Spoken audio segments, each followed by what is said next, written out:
वो उसको निर्लज साबित कर देते हैं कि भाई तुम्हारे ही पार्टी के बड़े बड़े नेता कह रहे थे कि नहीं खाऊंगा, नहीं खाने दूंगा, पर देखो राजस्थान में खाने नहीं दिया, पर मध्य प्रदेश में खा लिया। मतलब कहने का मतलब राजस्थान में या छत्तीसगढ़ में जो भूपेश बघेल या अशोक गहलोत पे भ्रष्टाचार का आरोप लगा, वहां तो सीडी भेज दी मोदी जी ने, पर मध्य प्रदेश में नरेंद्र सिंह तोमर और उसके बेटे धीरेन्द्र सिंह तोमर पे जो आरोप लगा और जो वीडियो वायरल आया, वीडियो सामने आया 100 करोड़ और 500 करोड़ का, उस पर तो कोई जांच एजेंसियां नहीं हुई।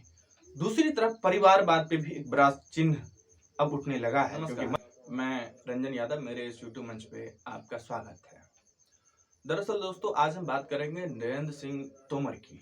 वही नरेंद्र सिंह तोमर जो कृषि मंत्री हैं केंद्र में और मोदी जी के बहुत अच्छे मंत्री हैं। मोदी जी उनको बहुत मानते हैं, करीबी भी माने जाते हैं। अभी मध्य प्रदेश में चुनाव है और उस चुनाव में मध्य प्रदेश में पहले 18 साल से लगातार बीजेपी की सरकार थी और शिवराज सिंह चौहान वहाँ के मुख्यमंत्री थे। और हम सब जानते हैं कि अभी 5 राज्यों में चुनाव चल रहा है, मध्य प्रदेश, राजस्थान, छत्तीसगढ़, तेलंगाना और मिजोरम में। लेकिन चूंकि आज मामला मध्य प्रदेश का है तो हम ज्यादातर फोकस करेंगे मध्य प्रदेश में। मध्य प्रदेश में अभी 2 दिन हुआ है, 2 वीडियो लीक हुई है जिसकी बहुत चर्चा हो रही है। नरेंद्र सिंह तोमर के बेटे, उनका नाम है देवेंद्र सिंह तोमर। वीडियो कॉल पे वो किसी से बात कर रहे थे, वो वीडियो लीक हो गया। पहले वीडियो में 100 करोड़ की डील हो रही थी और दूसरे वीडियो में 500 करोड़ की डील हो रही थी। ये वीडियो सही है गलत है हम इसकी पुष्टि नहीं करते हैं, पर इसकी चर्चा जरूर है और इस पे जांच होनी चाहिए। दरअसल दोस्तों, यदि कोई अपोजिशन का आदमी पे कोई आरोप लगे तो बीजेपी हो उसका बड़ा राजनीतिक इस्तेमाल करती है, उसको भुनाने का पूरा प्रयास करती है। यहाँ तक कि मोदी जी भी नहीं चूकते हैं उस चीज से। लेकिन नरेंद्र सिंह तोमर जो अभी कृषि मंत्री हैं, पहले खनन मंत्री थे, माइनिंग मिनिस्टर थे, तो उनके बेटे धीरेन्द्र सिंह तोमर पे जो ये आरोप लगा है, आरोप बेबुनियादी नहीं है, ये ऑन कैमरा है, ये रिकॉर्ड है, वायरल है पूरा वीडियो, और उस पर बहस चल रही है। इस पे लगातार प्रियंका गांधी हो, सुप्रिया सुले हो, राहुल गांधी हो, मल्लिकार्जुन खड़गे हो, उन सबों ने अपने चुनावी रैली में या फिर प्रेस कॉन्फ्रेंस करके जवाब मांगा है बीजेपी से। साथ ही साथ उन्होंने प्रश्न चिन्ह खड़ा किया है कि आखिर ईडी या बाकी जो और जांच एजेंसियां हैं वो कब पहुंचेगी नरेंद्र सिंह तोमर या उनके बेटे के पास जांच करने के लिए कि आखिर ये मामला क्या है। दरअसल दोस्तों, बीजेपी के लोग कह रहे हैं कि ये फेक वीडियो है। नरेंद्र सिंह तोमर ने भी कहा, उनके बेटे की तरफ से भी ये सफाई आई है कि ये फेक वीडियो है। फेक वीडियो है या नहीं, इसकी जांच करने वाले वो कौन होते हैं, इसकी तो जांच किसी इंडिपेंडेंट जांच एजेंसी से होनी चाहिए कि आखिर इसमें मामला क्या है। हम लोगों ने देखा कि अभी भूपेश बघेल पे जो महादेव ऐप का मामला सामने आया, लीक हुई 500 करोड़ की, उसमें लगातार ईडी भूपेश बघेल को घेरे हुई थी और उस पर एक बड़ा आरोप मढ़ा गया कि 500 करोड़ रुपया भूपेश बघेल ने महादेव ऐप के जो संचालक थे उससे लिया है। दुबई में बैठे हुए हैं वो संचालक।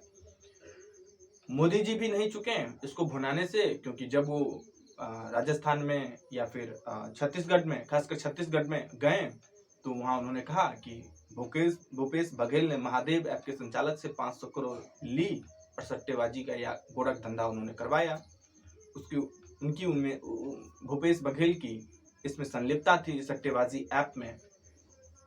तो ये 2 पैरामीटर कैसे चलेगा? मोदी जी जो कहते हैं, लोग कहता है वो करते भी हैं, पर ऐसा दिखता तो नहीं है। और यदि नहीं करते हैं तो कहना नहीं चाहिए।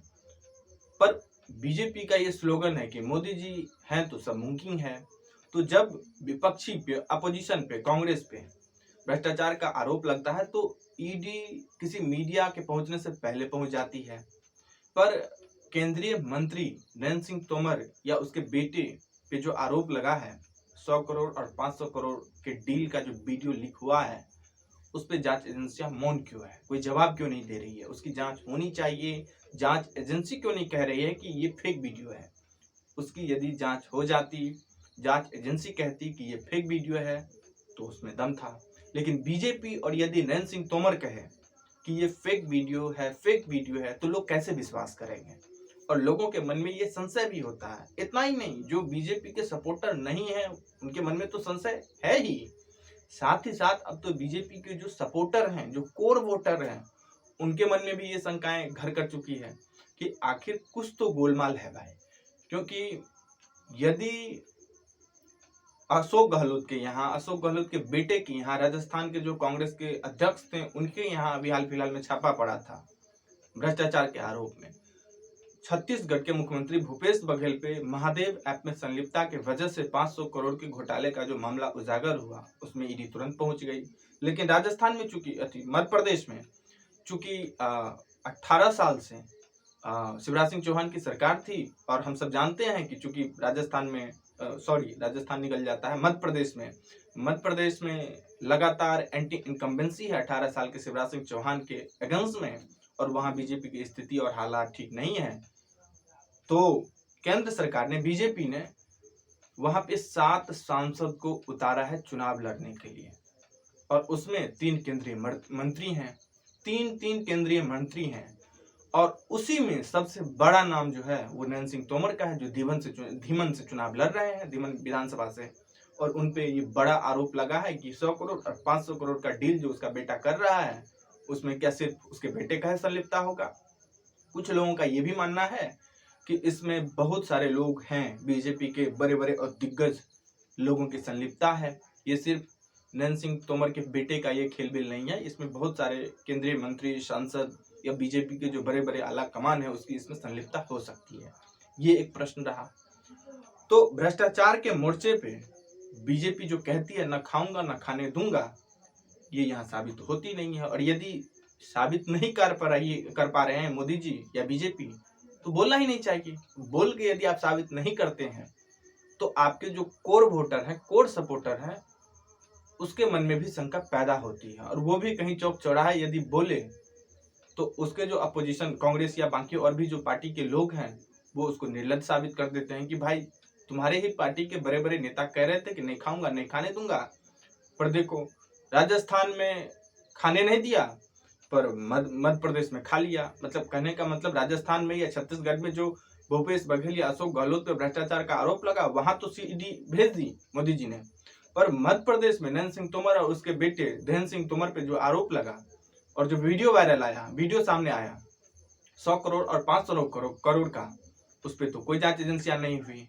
दूसरी तरफ परिवारवाद पे भी एक बड़ा चिन्ह अब उठने लगा है, क्योंकि मध्य प्रदेश में 26 ऐसे विधायक का टिकट डिस्ट्रीब्यूट किया गया है, जिसमें परिवार के लोग हैं, कोई बेटा है, कोई भतीजा है, कोई सिस्टर इन लॉ है, कोई दामाद है, कोई चचा है। यही कुल मिला के परिवारवाद में बीजेपी ने मध्य प्रदेश में 26 टिकटें डिस्ट्रीब्यूट की है।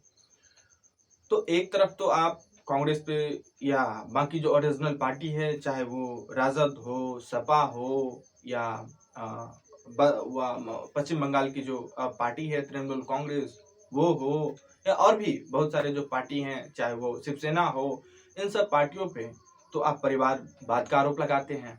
लेकिन दूसरी तरफ आप खुद इस मोर्चे पे फेल नजर आते हैं, क्योंकि मध्य प्रदेश में आपने 26 ऐसे टिकटें डिस्ट्रीब्यूट की है, जिसमें परिवार के ही लोग, बीजेपी के जो बड़े नेता थे उसके परिवार के ही लोगों को टिकट दिया गया है। ये पहले दूसरे फेज में नहीं डिस्ट्रीब्यूट किया गया, ये बाद में तीसरे और चौथे फेज का जो लिस्ट आया उसमें ऐसा देखा गया है। तो आप तो कहते हैं कांग्रेस पे वंशवाद और परिवारवाद का आरोप लगाता है, कांग्रेस उससे आजकल मुक्त नजर आती है, क्योंकि कांग्रेस के पूरा जो आला कमान है वो मल्लिकार्जुन खड़गे के हाथों में है, और वो एक दलित हैं, और वो गांधी परिवार के सदस्य भी नहीं हैं। तो पहली चीज तो कांग्रेस पे आप वर्षों से 2013-14 से परिवारवाद और वंशवाद का आरोप लगा रहे थे, कांग्रेस इस चीज से मुक्त हो गई, और बीजेपी अब इस दलदल में फंसी हुई नजर आ रही है। तो न ही आप भ्रष्टाचार के मोर्चे पे जो बोला वो किया, न ही परिवारवाद के मोर्चे पे जो आपने कह रहे थे वो नहीं किया। तो ये एक बड़ा प्रश्न उठता है कि आप एक तरफ तो कहते हैं कि हम भ्रष्टाचार को खत्म करेंगे, परिवारवाद को खत्म करेंगे, लेकिन दूसरी तरफ आपके पार्टी में ही आपके कुर्सी के बगल में बैठे हुए लोग इतने इतने और बड़े बड़े भ्रष्टाचार कर रहे हैं, आपको नजर नहीं आती है। आपका ईडी और सीबीआई, इनकम टैक्स, एनआईए जो जांच एजेंसियां हैं वो उन तक पहुंच नहीं पाती है, या फिर पता नहीं वो आपसे इतने शक्तिशाली हैं कि आप उनके पास डरने भेजने से डरते हैं इन जांच एजेंसियों को। दूसरी तरफ परिवारवाद पे भी आप उंगली उठाते हैं कि कांग्रेस हो या बाकी जो ओरिजिनल पार्टीज हैं उसमें बड़ा व्यापक पैमाने पे परिवारवाद है, लेकिन आपके पार्टी में ही आप खुद जब टिकट का डिस्ट्रीब्यूशन करते हैं तो बड़े बड़े दिग्गज बीजेपी नेता के परिवारों के लोगों को टिकट डिस्ट्रीब्यूट करते हैं। जो अभी नमूना सामने आया है कि मध्य प्रदेश में 26 लोगों को आपने टिकट डिस्ट्रीब्यूट किया जो किसी बड़े नेता के परिवार के सदस्य हैं और वो परिवारवाद की श्रेणी में आता है। तो न ही भ्रष्टाचार के मोर्चे पे और न ही परिवारवाद के मोर्चे पे आप सफल नजर आते हैं। ये एक बड़ा प्रश्न आज के दिन में, आज के तारीख में इस देश और आवाम के लोग बीजेपी और मोदी जी से पूछ रही है। आज बस इतना ही। अच्छा लगा तो प्लीज लाइक करें, शेयर करें, सब्सक्राइब करें और आपकी जो राय इस मुद्दे से जुड़ी हो कमेंट करके जरूर बताएं। धन्यवाद।